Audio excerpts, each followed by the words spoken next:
If you're a human being, if you breathe, if you're a entrepreneur, a professional, a mom, dad, brother, sister, husband, wife, then this episode is for you. Because we're going to be going in what I believe is probably one of the most important things you can become aware of and start utilizing, which is the levels of consciousness.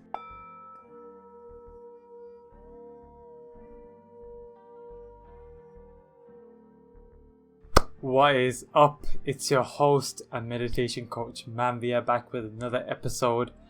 And in this episode we're going to be going into a bit of an intro of the levels of consciousness and why it's so relevant for your life to at least at minimum be aware of.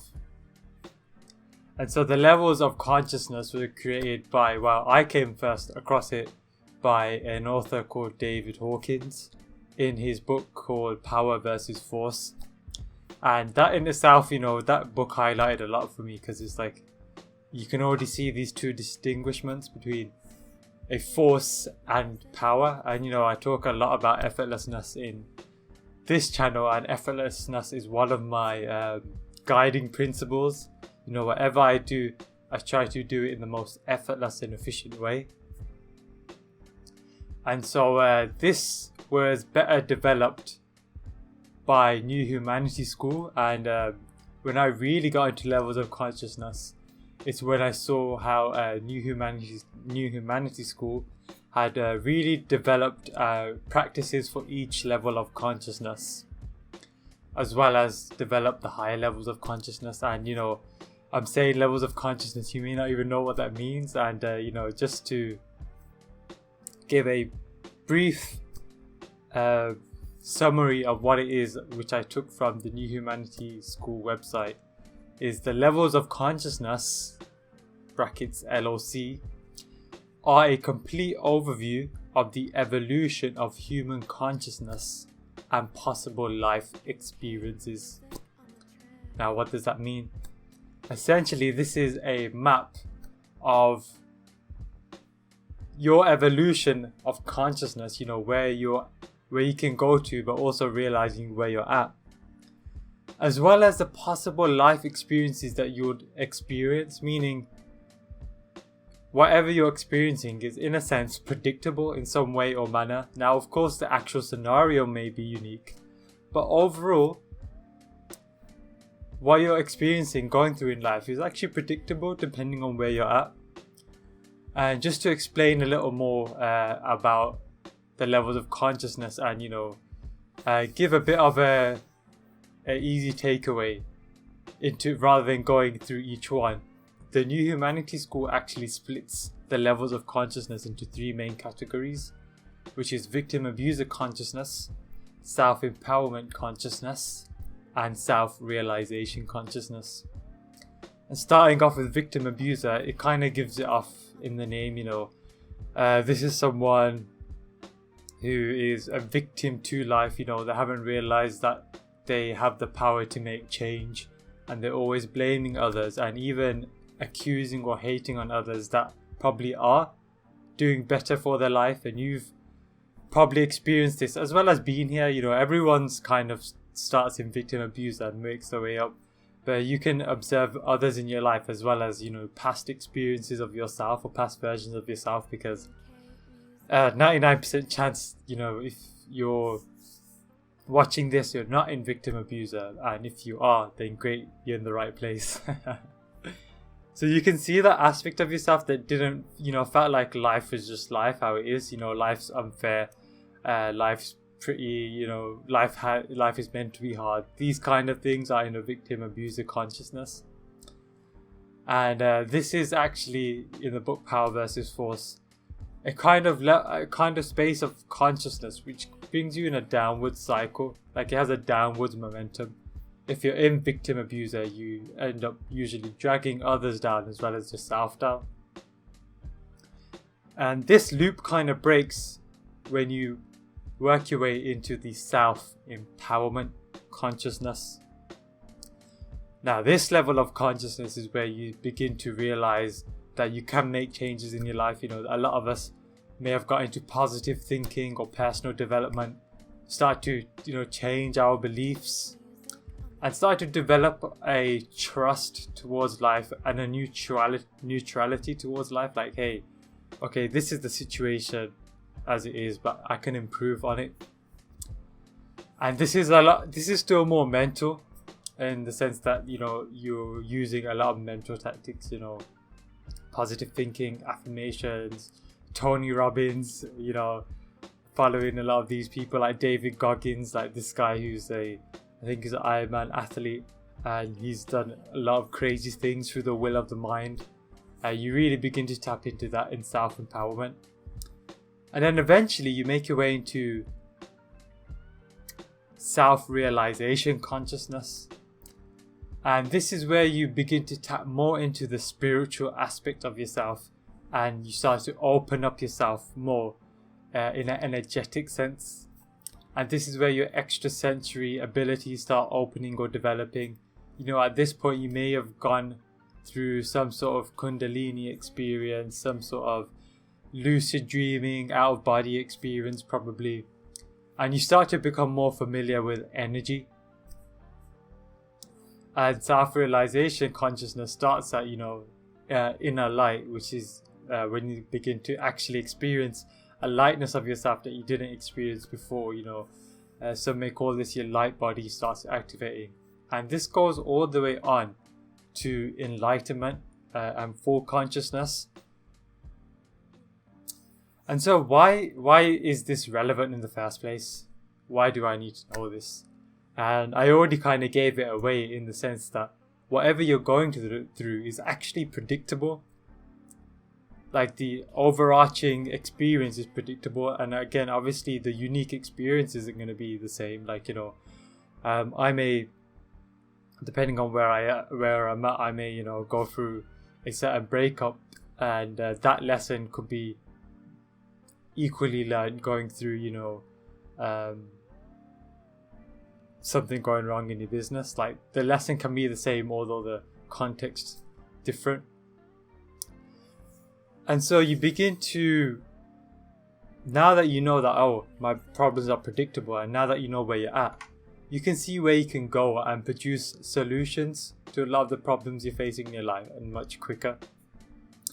And just like an interesting example that I had was, as I started progressing up the levels of consciousness, I started to really see how unnatural things like self-doubt were. And so this was an issue for me when it came to like things like sales calls, like or even just reaching out to people. Like, there was a lot of doubt and a lot of anxiety being produced just reaching out to someone. And as you work your way up the levels of consciousness, you start to decondition yourself. Similar to the subconscious deprogramming that I talk about. And as I started to work my way up and realize how actually unnatural, like, there's one thing knowing that, hey, your doubts come from the past, blah, blah, but then realizing that, hey, this is actually unnatural to a human being. And it's not too far-fetched to look at when you look at, for example, kids, how fearless, how confident, how great sellers kids are, in the sense that, hey, if they want something, they'll persuade you. However, when it comes to, for example, business, and you wanting to persuade someone to invest in your service, and everyone's selling, whether you're applying for a job or even a relationship, in the sense you're selling, just you're basically conveying value, that someone showing why someone should invest. It's like we have such an issue just doing that, selling, even though in a sense it's natural, it's a natural byproduct. Like, there's no really need for you to have that fear or self-doubt, but obviously not shaming these emotions at the same time. And so when it came to subconscious deprogramming and the kind of shadow work side of things, it super accelerates that, because as you work your way up the levels of consciousness, you're in a sense working your way up to enlightenment. And what enlightenment is you increasing the amount of light that you hold within your body, your nervous system. And through this brighter light that you start to anchor, your awareness of the programs that don't serve you become much more clearer. And as that light also becomes stronger, it's much easier to clear a lot of limiting beliefs, a lot of invisible barriers, a lot of fears and doubts much quicker. And this kind of, well, when I came across the levels of consciousness, it was actually, you know, and again, I'm a slightly shifting subjects here, to when I was in my spirituality and I kind of hit a spiritual ceiling. And so if you're also someone who's maybe in their spiritual journey already, and you've kind of feel like there's more, but it's not obvious what that more is, then make sure you're listening up right now. Because essentially what I was experiencing when I came across levels of consciousness, there's these various practices. There's pranayama, there's hatha yoga, there's channeling, there's kundalini, there's psychedelics. All these things, you know, that are, you know, it's just completely numerous, the amount of things you can delve into energetically. And here's the key, all these things are usually energetic. And so I'm here thinking like, oh, like what do I do from this point? Like, how do I progress, and how do I know that this practice is making me progress spiritually? And this is where the levels of consciousness came in. And so, you know, if you're in the spirituality, energy, that kind of stuff, you find yourself amongst the 400 or 500s in the levels of consciousness, and that goes from, you know, 0 to 1,000. And at best, it's halfway on your journey on the way there, which is a big shock for me. And, you know, the levels of consciousness are actually an exponential graph. Like, it's not linear from 0 to 1,000. Each increment is like 10 to the power of. So it's exponential. So you're less than halfway there, unless, you know, you were already aware of the levels of consciousness. And so for those that are more in the spirituality side of things, that's when you start to realize the impermanence of all of this energy stuff. Like, you know, you kind of just go on these spiritual highs and realize that, oh, you come back down eventually and you go in this loop and you look for something more stable and more deeper. And this is when you start to evolve into the more enlightenment teachings. And this was a big aha for me, because I was always trying to find the connection between these enlightenment teachers, like, you know, your Muji, your Eckhart's, your Rupert Spira, and even the older ones like Ramana Maharishi.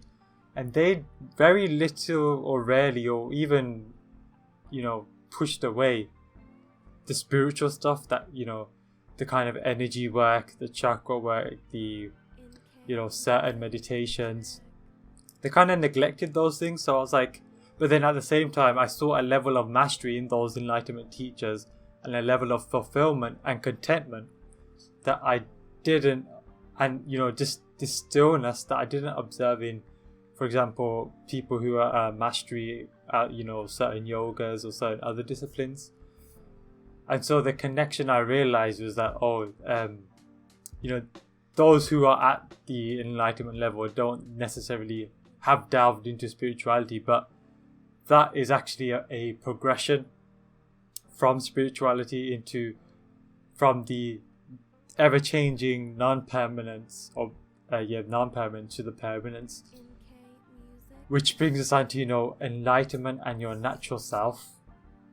So the greatest gift that the levels of consciousness actually provide is this revealing of your natural self, of your true essence, of your true nature.